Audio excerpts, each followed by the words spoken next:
नमस्कार दोस्तों, स्वागत है आपका हमारे चैनल व्हाट यू थिंक में।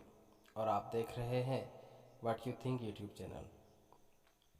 दोस्तों, अपने देश भारत को माँ कहते हैं और इस माँ ने ऐसे वीर सपूतों को जन्म दिया है जिन्होंने अपनी कीर्ति से पूरे देश का नाम रोशन किया है।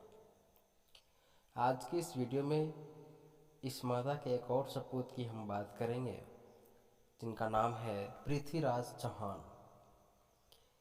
पृथ्वीराज चौहान जी के बारे में कुछ ऐसी बातों को आज हम लोग जानेंगे जो ये बताता है कि हमारे देश में कैसे कैसे वीर सपूत जन्म लिए हैं। अगर आप हमारे चैनल पर नए हैं तो चैनल को सब्सक्राइब कीजिए, बेल आइकन को हिट कीजिए ताकि हमारा हर वीडियो का अपडेट आपके फ़ोन में सबसे पहले पहुंचे। तो चलिए आज का वीडियो शुरू करते हैं। पृथ्वीराज चौहान, इनका अन्य नाम था राय पिथौरा।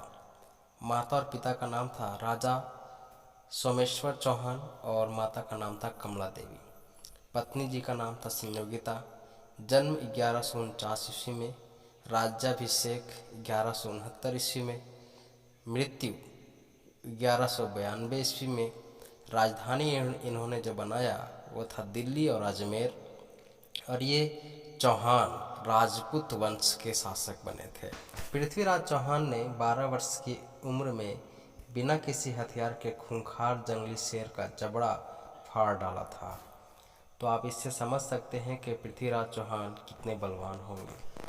पृथ्वीराज चौहान ने 16 वर्ष की आयु में ही महाबली नाहरराय को युद्ध में हराकर माड़वाकर पर विजय प्राप्त की थी। महान सम्राट पृथ्वीराज चौहान की तलवार का वजन 84 किलो था और उसे एक हाथ से चलाते थे। पृथ्वीराज चौहान ने तलवार की एक वार से जंगली हाथी का सिर धड़ से अलग कर दिया था। जिस शख्स का तलवार ही 84 किलो का हो तो उसके भुजाओं में कितना बल होगा ये तो समझने वाली ही बात है। तो उन्होंने हाथी के सिर को धड़ से अलग कर दिया था, बस केवल एक वार में। पृथ्वीराज चौहान पूर्ण मर्द थे, अर्थात उनकी छाती पर स्तन नहीं थे जो आज के पुरुषों में पाया जाता है। पृथ्वीराज चौहान की 13 पत्नियां थीं। इनमें संयोगिता सबसे प्रसिद्ध है। सम्राट पृथ्वीराज चौहान पशु पक्षियों के साथ बातें करने की कला को भी जानते थे। पृथ्वीराज चौहान 1166 ईस्वी में अजमेर की गद्दी पर बैठे और 3 वर्ष के बाद यानी 1169 में दिल्ली के सिंहासन पर बैठकर पूरे हिंदुस्तान पर राज किया। पृथ्वीराज चौहान ने मोहम्मद गौरी को 16 बार युद्ध में हराकर जीवन दान दिया था और 16 बार कुरान की कसम खिलवाई थी। हालांकि पृथ्वीराज चौहान की इस कार्य को बहुत सारे युवा पसंद नहीं करते हैं, क्योंकि उनका मानना होता है कि मोहम्मद गौरी को अगर मार दिया जाता तो शायद भारत में विदेशी आक्रांता दोबारा नहीं आते। और ये बात हद तक सच भी है। लेकिन मोहम्मद गौरी 16 बार कुरान की कसम खा करके भी अगर वो पलटवार किया तो किसी भी स्थिति में मुस्लिम पर भरोसा नहीं करना चाहिए। 17वीं बार में चौहान को धोखे से बंदी बनाया और अपने देश ले जाकर चौहान की दोनों आंखें फोड़ दी थी। उसके बाद भी राज दरबार में पृथ्वीराज चौहान ने अपना मस्तक नहीं झुकाया था। मोहम्मद गौरी ने पृथ्वीराज चौहान को बंदी बनाकर अनेकों प्रकार की पीड़ा दी थी और कई महीनों तक भूखा रखा था। फिर भी सम्राट की मृत्यु नहीं हुई थी।